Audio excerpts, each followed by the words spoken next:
He's a native of Chicago and educated in Madrid, so he speaks 5 languages, and he travels internationally for his day job. He's also a writer and contributing author to the Journal of the American Revolution. He has business articles published in Spain, Russia, Norway, and other countries, and he's been interviewed for television in Japan and Radio Shanghai. He currently writes historical articles for the U.S. Embassy in Papua New Guinea. His first book is the widely acclaimed memoir, The Navigation Case, which is based on hidden documents revealing his father's role as a U.S. Air Force pilot in one of the most primitive places on New Guinea. And John has a few books here, if anybody would like to purchase after. So welcome. Here we are. Thank you. All right. Thanks. Thank you all for coming out today. Thanks. Thanks for coming out today. I love telling the story, and it's become my #1 hobby. Really, I get invited to different universities to speak to their ROCT cadets and things like that, various veterans groups. It's really nice for me because I do still have a day job, a full-time day job. So anyway, good afternoon. So I am John Happ. And I like to start by saying the most riveting part of my story is that I lived 18 years under my father's roof. Relatively happy childhood. I was a disobedient kid. But anyway, you know, I grew up, went to college, got married, raised kids. I had no idea about what I'm presenting today. My father simply didn't talk about his service. I knew none of this until about 10 years ago when I was in my mid-50s, and I've become obsessed with it. I've answered the questions that I wanted to answer about it, about his life. But anyway, here's the story. My father, Len Happ here on the taller of the two anyway, graduated from college, Loyola University in Chicago in the magical year of 1941. He was certainly an innocent young man looking forward to a career in bookkeeping and accounting. But he also graduated with a rare private pilot's license before the war started. That's Joliet, Illinois, in the spring of 1940. He got his license through one of President Roosevelt's New Deal programs. And with the U.S. economy in depression, Roosevelt was hoping to stimulate a non-existing aviation industry by training pilots, and then he hoped that by training pilots it would stimulate more demand for airplanes, more demand for delivering mail, more demand for crop dusting, and in that way get, you know, the economy going in that sector. The program was called the Civilian Pilots Training Program, and one of the things I learned is John Glenn, the famous John Glenn, and Senator McGovern, presidential candidate in the late 60s, both of those men also got their private pilot's license, their first flying license, through this Civilian Pilots Training Program. Fascinating stuff. So at government expense, he took flight school training at what is now Lewis University, south of Chicago, and the bookwork about piloting, weathering, and navigation. He took those ground school courses at Loyola University, all on the government expense. This is a Piper Cub, as I said. I hope to amaze you today with the presentation about my father's experiences that I learned about, and I've come to learn that it involved probably the greatest campaign victory in the history of the U.S. Air Forces. But the battles took place in a land I barely ever heard of, New Guinea, which is a land which today remains one of the most primitive places on Earth. I suppose I need to find a substitute photo for this. It makes me uncomfortable to show this, but I mean no disrespect whatsoever. This is the land that he was sent to, and his colleagues, the 5th Air Force, and they are the ones that got dragged into this war, through no fault of their own. Unfortunately, as a country, the people have progressed, but the government hasn't progressed that much in the interim. The story today is set shortly after the surprise bombing at Pearl Harbor. The main characters in my story are a man called General George Kenny of the 5th Air Force, General Douglas MacArthur, President Franklin Roosevelt, and then one of the main characters, the fourth of the main characters, is my father's two-man fighter aircraft. Not this one, but I'll show you in a second. It's a two-man fighter aircraft. It's called an A-20. And I would like you also to know that before I started this project, I didn't know one airplane name from the other from a Volkswagen Beetle. So this was all new to me 10 years ago. General Kenny started his military career with the U.S. Army Signal Corps at a time when those flimsy one-man biplanes that we know of from World War I, they were not seen by the military after the war as anything significant whatsoever. Those were Depression years after World War I, and so Army generals were fighting budgetary wars for more tanks. Admirals wanted more heavy, battleships and things like this. And so at the end of World War II, in fact, the whole aviation department was closed. Douglas MacArthur spent the time in the Pacific as a youth. And by the time of World War II, he was considered the military and political authority in the area, in the Pacific. President Roosevelt is a bit in the background of the story, but at the start of his presidency, the aviation industry was not even a blip in GDP figures in this country. It was small business, to say the least. But through his progressive New Deal programs, he pushed along aviation to the point where by 1945, the end of his presidency, aviation had become the largest contributor to GDP in the largest economy on earth, that of the United States. The result included a wide variety in size, weight, and uses of aircraft. This is one of them. In fact, my father trained in 11 different types of aircraft. This one has wooden wings and a wooden propeller.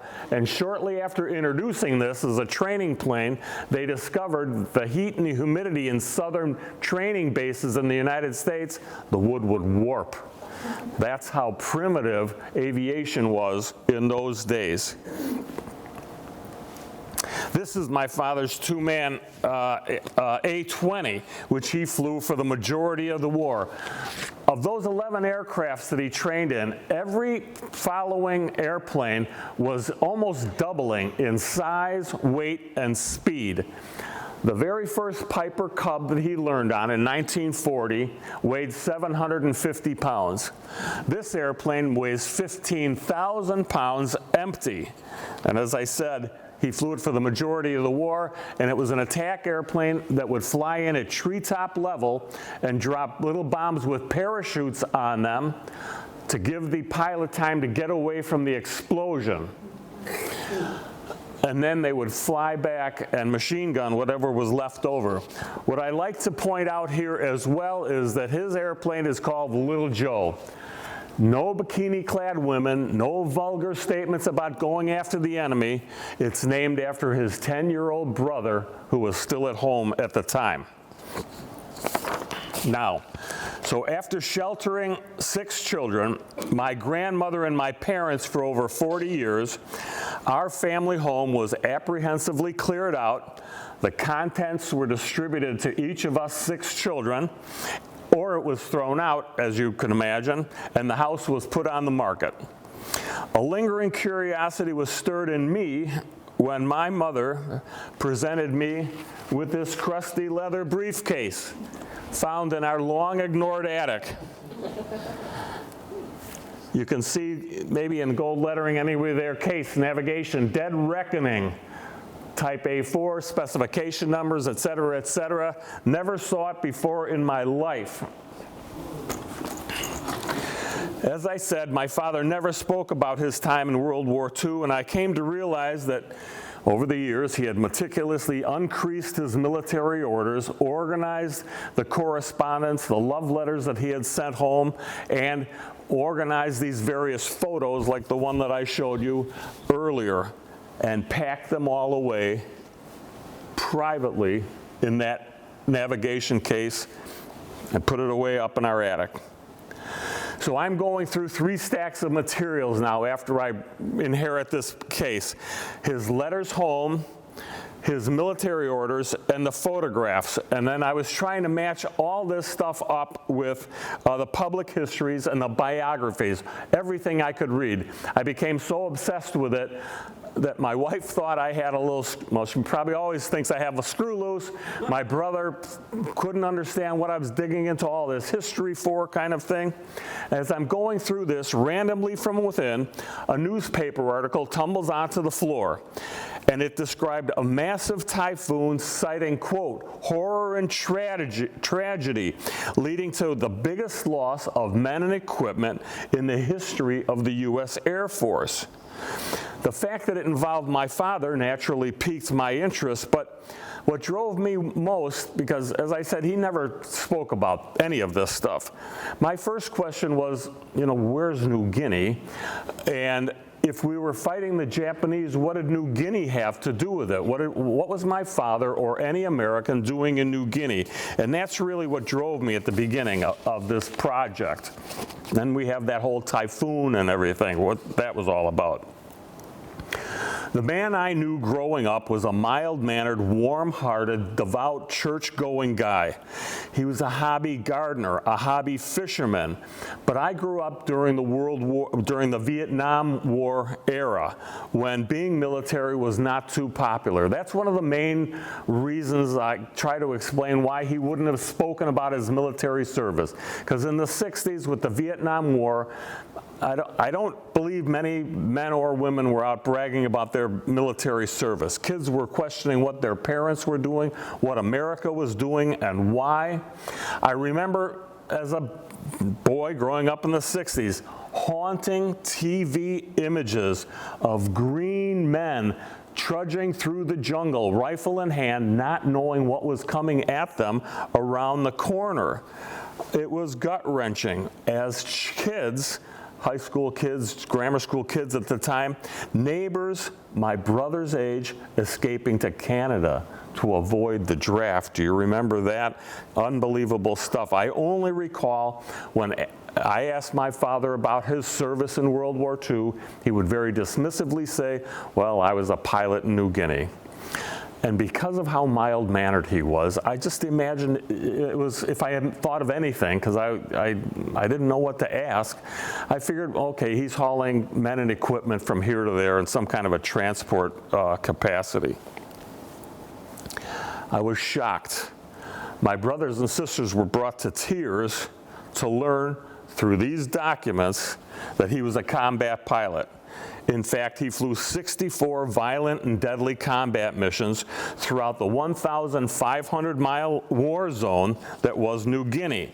And then by the end of his tour, with the World War still raging across 2 oceans, he's rotated off the front lines and designated to fly benign transport missions based out of Stout Field in Indianapolis. This is January 1945. Field hospitals in Europe were overflowing because of the Battle of the Bulge. And so they scrambled to put this service together, and my father was one who would fly Battle of the Bulge wounded out of those field hospitals to hospitals closer to their native homes in the United States. It's one of the most honorable services I've ever heard of, taking these young men and women and flying them back to hospitals closer to their home in the midst of the war. But while nobody would consider by any means that these medical air evacuation transport missions were the same as combat missions, it was in that role that he disappeared. He went completely missing, lost, and unaccounted for in the United States. This is the Southwest Pacific area. In 1942, when Japan was conquering everything in her path. British Hong Kong, French Indochina, Dutch East Indies. One of my points that I try to get at is, Japan's the only country in Asia that was never colonized by a European power. And so, low on natural resources, I'm arguing that they're just trying to play the European game by reconquering for themselves the natural resources in some of those colonies, but I don't want to get off my point here.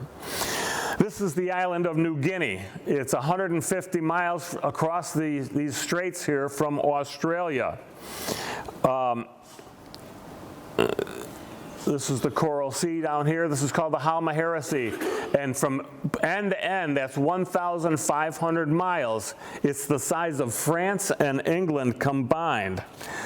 And that 1,500 miles, that's equivalent to the distance from Boston or New York beyond the wide Mississippi River to about Kansas City, Missouri. That's the size that we're talking about in that space there.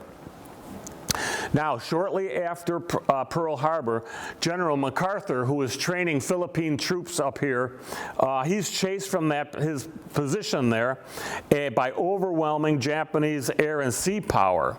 He retreated from there and took refuge in Australia, believing himself to be safe at that distance from Japan. America scrambling now to prepare for war across two oceans, our priority became trying to build a supply chain from San Francisco and Hawaii up here down to Australia, where MacArthur now made his base. But on the edge of that supply chain sits New Guinea, and the problem is that the Japanese got there first and dominated the area from this port town called Rabaul. It's supposed to be one of the most magnificent natural harbors throughout the entire Pacific, like the Honolulu, I guess, of New Guinea kind of thing. So, as America's ramping up for war now, the Allied heads of state get together. That's Roosevelt, Churchill, and Stalin, for example, and they determined that their best course of action was to use their combined forces to defeat Germany first, and then turn their attention to the Pacific to stop the Japanese. And in practice, this policy of Germany first meant that, 85% of America's personnel and resources were all dedicated to stopping the Nazis in Europe. Unfortunately, that left MacArthur with the runt 15% of America's budget. And so this obligated him to fight defensive battles to protect Australia and to defend those supply lines. Japan's war plan was to simply wear down the Americans. They wanted to negotiate a settlement. They wanted us to get tired of the war and not give up per se, but negotiate a settlement. They're hoping to keep some of those newly conquered European colonies for themselves, just the way France and England were holding on to them. But lacking men and equipment now in this scenario, the war devolved into faltering and tangled battles of attrition in these dense jungles where pestilence and malnutrition caused death on both sides of the battle lines than enemy bullets. Pestilence, disease, malnutrition, more deaths than bullets. And I'll point out here as well, New Guinea sits 6 degrees below the equator, so it's truly a tropical jungle environment. An Allied spring, just as an example of how pathetic it was, an Allied spring of 1942 plan to turn the tide of a Kokoda Trail battle. This is the Kokoda Trail. Port Moresby is our only foothold in all of New Guinea at this point. And so their battles are taking place in Guadalcanal over here, Battle of the Coral Sea, and then this Kokoda Trail battle.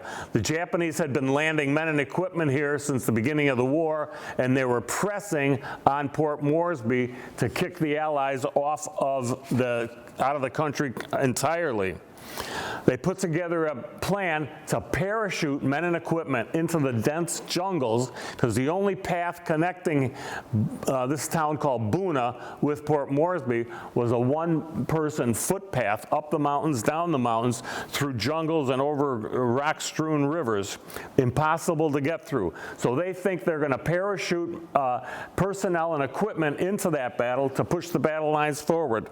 They couldn't do it because in all of Port Moresby, there was only 2 airplanes capable of carrying 20 people at a time. So they couldn't even pull that off in the early stages of the war.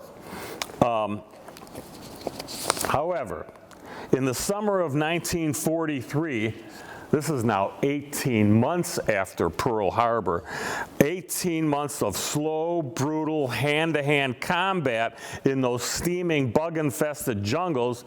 The Japanese decide to reposition their troops more on the north coast and further up here to get out of, to strengthen themselves closer to their lines of supply. That gave the Americans and the Allies the opportunity to create an air base here just outside of Leh. And the point of why I'm saying that is because during these first 18 months of the war, January, February, March, 18 months of the war, an estimated 24,000 Allied soldiers died, 17,000 of which were Australian troops fighting desperately to keep the Japanese from advancing on their homeland. All of that combat over all of those 18 months, all the casualties where pestilence and disease killed more people than enemy bullets, moved the battle lines in our favor just 200 miles.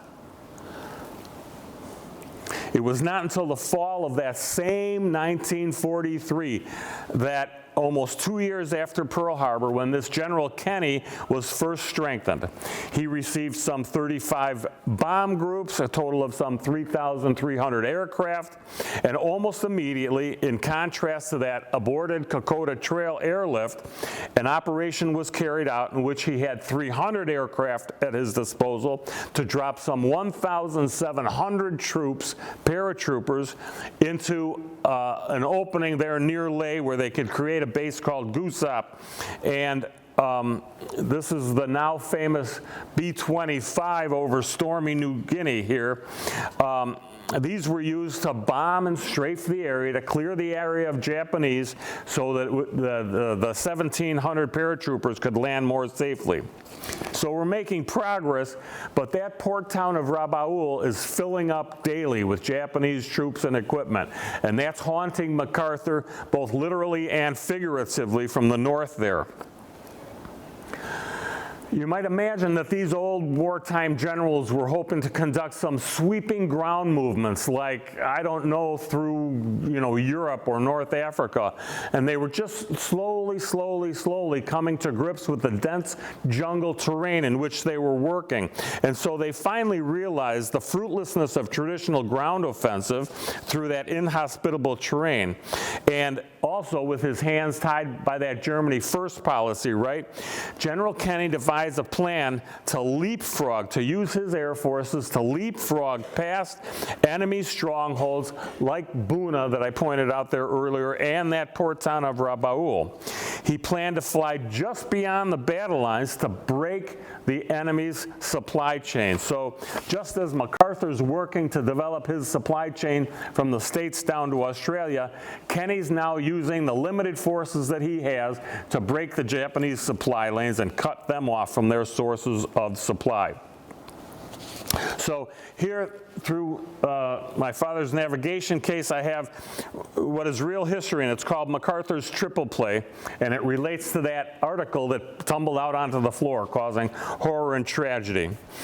Japan, as I said, had been colonizing these Pacific islands in general and insinuating her forces specifically around the Bismarck Sea area. This is the Bismarck Sea, named after German Chancellor, whatever his name is, Bismarck. And the Japanese had been tumbling down from Japan, filling up these port towns with men and equipment ever since Pearl Harbor. The key locations that they're really developing are Madang, Wewak, and Itep. And that's what America's new, these U.S. Army Air Corps now is focusing on, trying to destroy and disrupt the Japanese in those areas. Then Americans' intelligence discovered that those bases were being supplied by a more massive base further up the coast called Hollandia. Today it's called Jayapura in Indonesia. This logistics and supply center was considered to be so far away that it was out of range of Allied bombers. So the Japanese are sitting there feeling very comfortable, even though the Americans are starting to attack some of those other bases. Throughout the early months of 1944 now, time is passing, we were tasked with slowing the enemy buildup by bombing and strafing, harassing these strategic enclaves in that vast area. At the time, the growing base at Wewak, quote, awed General Kenny and his men. The Japanese were receiving new men and aircraft seemingly daily. It was estimated that a staggering 100,000 Japanese troops and hundreds of combat planes were now stationed there.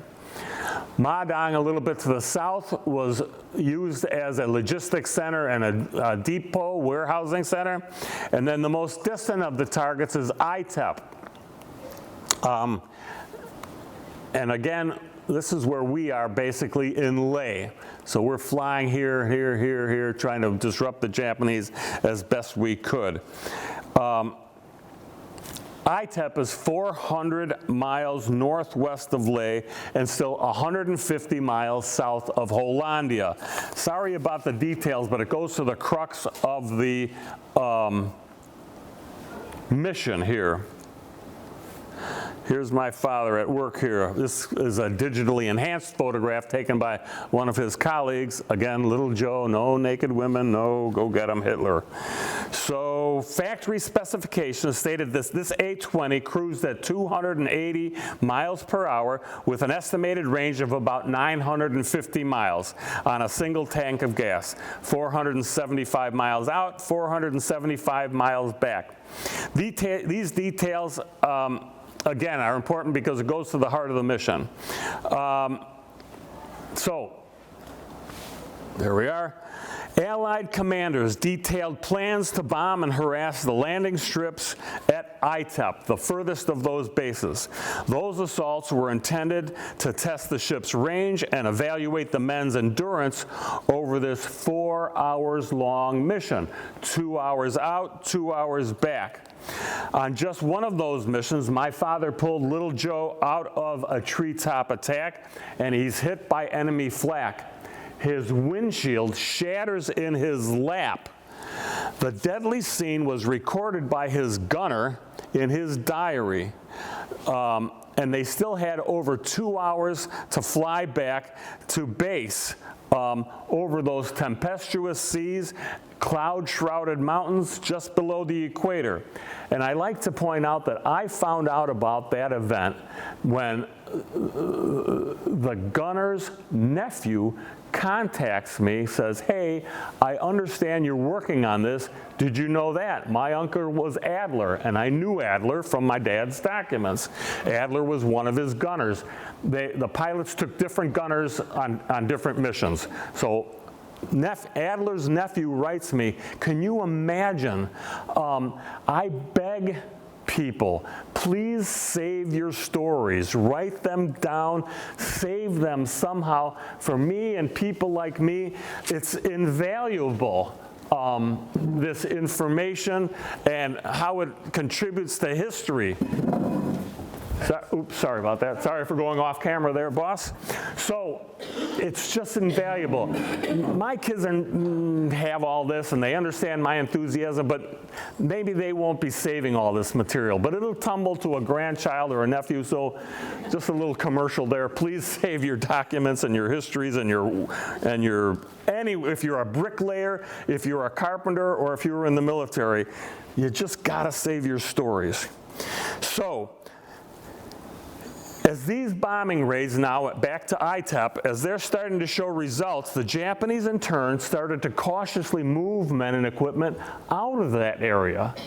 And that created another dilemma for MacArthur. He was inadvertently strengthening Hollandia, a base further up the supply chain, which he knew he eventually had to deal with. So he creates a diversion to try and bring Japanese back down into that area.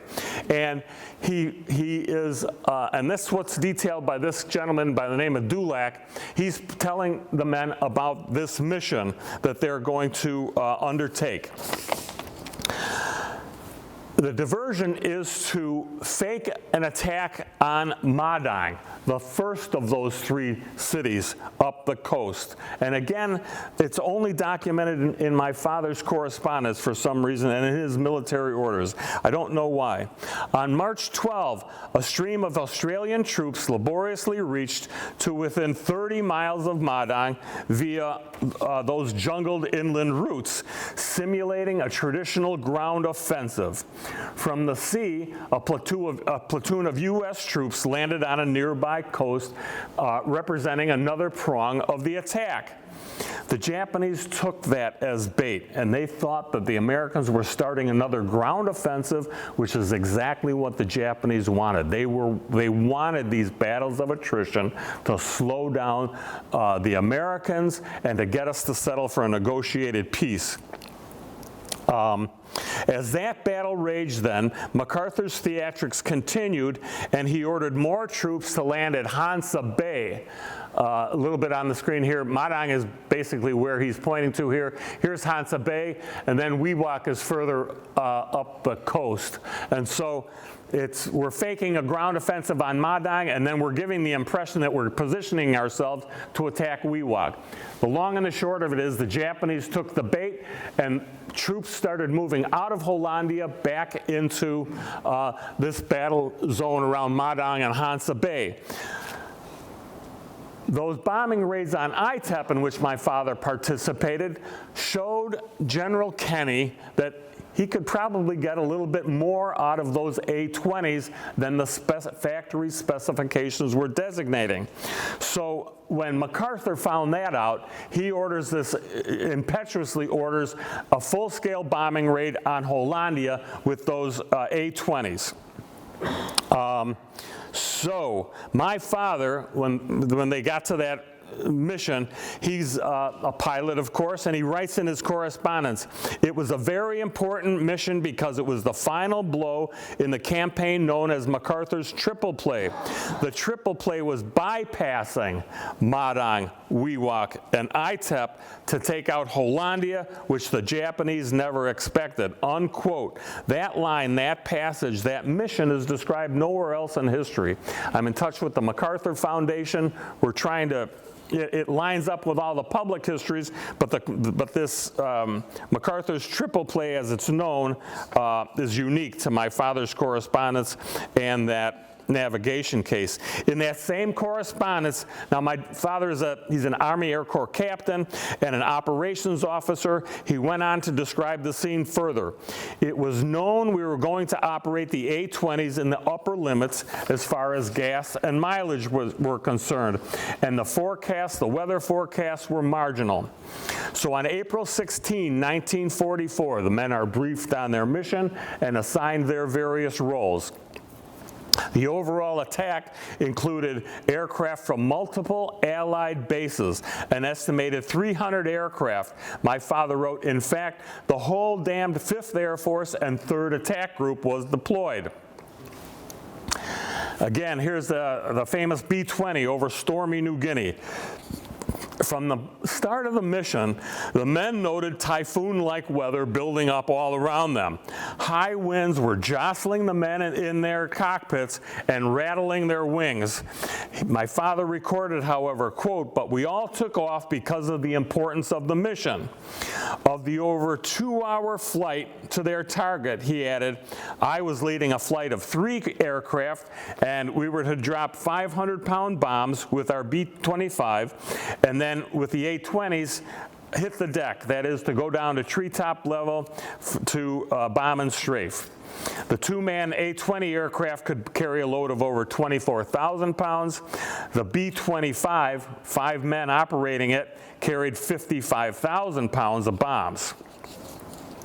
The attack on Hollandia was a complete surprise to the Japanese. 300 enemy aircraft on various runways were destroyed before they ever got off the ground to counterattack the Americans. Not one Allied plane was lost to Japanese countermeasures or anti-aircraft fire during the raid. So here they are from Leh, flying all the way up the coast, 2 hours to Hollandia, bombing and strafing, and now they're dreaming of heading home. Dreaming. However, while they were engaged in that attack over Hollandia, a full-scale tropical storm built up, a typhoon, behind them, north to south, blocking their way home. Here's the equator. A typhoon builds up north to south, behind them, blocking their way back to Leh. Returning to their bases, the pilots were unwittingly following the storm eastwards. Intense equatorial heat ignited the mountains, bringing them to a steamy boil. Thick clouds rose and spilled into the valleys. That whole mass overflowed, inflating itself north to south, frothing across the island. In the gurgling, turbulent clouds and now low on fuel, many experienced pilots, quote, simply lost their way, consumed in the grasp of weather, never to be found again. Surviving mission squadron mates recorded, quote, some planes just disappeared. Others were tossed against cloud-hidden mountains or plunged into the boiling sea. In the Journal of Mission Survivors are phrases like a solid wall of weather and the sea was whipped up into whitecaps by the wind. At MacArthur's headquarters, the mission was considered a great success, and just a week later, American troops landed at Hollandia almost without opposition. And again, I want to stress, in the first 18 months of the war, we were only able to move the battle lines 200 miles against the enemy. And here, in one great leapfrogging maneuver, the Allies progressed over 400 miles, and MacArthur splits the enemy's defenses in half. All these guys here are dependent on Japan for their resupply, but MacArthur has cut off their supply lines. Like those guys caught in that Madang fake and others, you know, they're now isolated and helpless, those Japanese troops. In the end, however, the storm's toll on the Allies was staggering. The loss and destruction of 37 aircraft with their pilots and gunners, 37 times 2 lost in that episode. It was recorded only by my father's bomb group, and they recorded it as Black Sunday, and it remains today the biggest operational loss as opposed to a combat loss in American history. Oop, a little bit too early. So we're getting close to the end now. Thanks for your patience. The Japanese had conquered and exploited, evicting the Dutch from this Vogelkop Peninsula early on in the war. This is where the oil is found, vital to the Japanese economy and war machine. This is Biak Island, and this is Galvink Bay. I'll be referring to those markers in just a second. As I said, oil vital to the Japanese economy and war machine was found in abundance on this Vogelkop Peninsula. Controlling that area was one of the first achievements of the Japanese in the war. And according to one historian, quote, commanders in Washington had looked at that area and projected oil production of as much as 16,000 barrels a day. In July of 1944, 75 of my father's comrades Americans in their A-20s took off from their new base in Hollandia and struck an enemy oil field and depot called Boela on the far side of that Vogelkop Peninsula. This target was some 2.5 hours distant, which required a refueling stopover on that Biak Island in Gelvink Bay. And again, this is all in my father's navigation case. All, photos and correspondence, but he had all this stuff tucked away in here. It's a dramatic image because you can see an A-20 emerging from the destruction there, and you can see the oil rigs, just dramatic stuff. Later that month, the men were tasked with bombing a Japanese seaplane base with transport barges and supply ships at a port town called Kokos. This installation was located on the south coast of that Vogelkop Peninsula. Kokos was a 6.5-hour round-trip mission from Hollandia, which is the equivalent it takes today to fly from Boston or New York across the vast Atlantic to London, 6.5 hours. An amazing sequence of photos found in my father's navigation case describes what pilots in New Guinea faced more clearly than anything. This is a dramatic scene of 4 photographs. Relieved and anxious at finishing his bombing run, the A-20, piloted by Lieutenant James Nahr and Staff Sergeant Charles Reichley as his gunner, is hit by enemy flak and caught fire and rolls to the right. Out of control, the A-20 plunges into the bay. The descriptive images give an idea of how low the squadron was flying and at what speed by how quickly Nahr impacts the water, crashing into the sea. It warrants emphasizing that this aircraft, I'm gonna go back, I'll show it another time. That aircraft weighs 15,000 pounds empty. It's over 17 feet in height, 47 feet in length, with a wingspan of over 61 feet. But right before our eyes, in 4 clicks of the camera, 1, 2, 3, 4, we see this enormous machine crash and shatter upon impact with the sea, disintegrating. These photos were taken by Nahr's wingmate. Cameras in his plane rolled automatically in order to assess the bombing run, right? But in these frames, it was Nahr and Reichley's drama of death that was caught in the lens. That's difficult for me sometimes. Yes. So this is the end of it. In August of 1944, after a period of intensive bombings, Americans landed fresh fighting troops at a beach called Amsterdam on the west coast of this Vogelkop Peninsula. With this scattered burst of aggression, specifically on August 6th, Australians reported that Japanese were fleeing various strongholds in and around Gelvink Bay, heading west. Allied forces attacked them at a place called Manakwari. They landed at Sansapur and moved a little bit to the south to overtake that group. By the end of August, that port town was taken. Some 25,000 Japanese troops were isolated on that peninsula.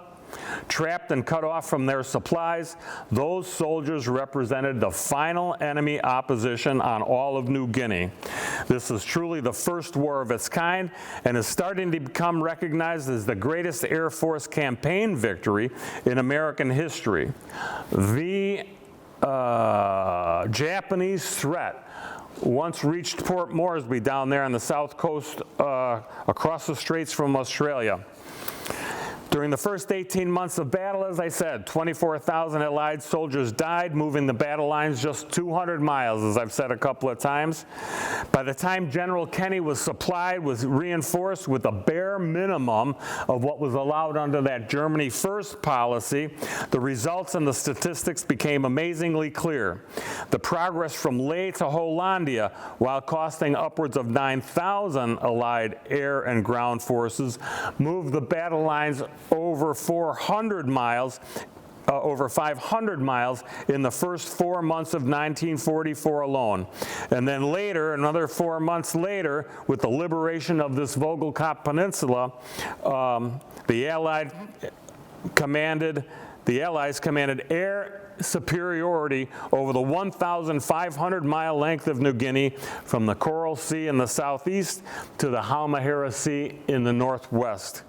It was there that General Kenny was the first in American history to achieve the now widely accepted principle that the first goal of any military conflict is air superiority over the enemy. He's the first to do that. So, and then here we go. So that's my father being decorated really for the Battle of the Bismarck Sea, which was basically the Hollandia story.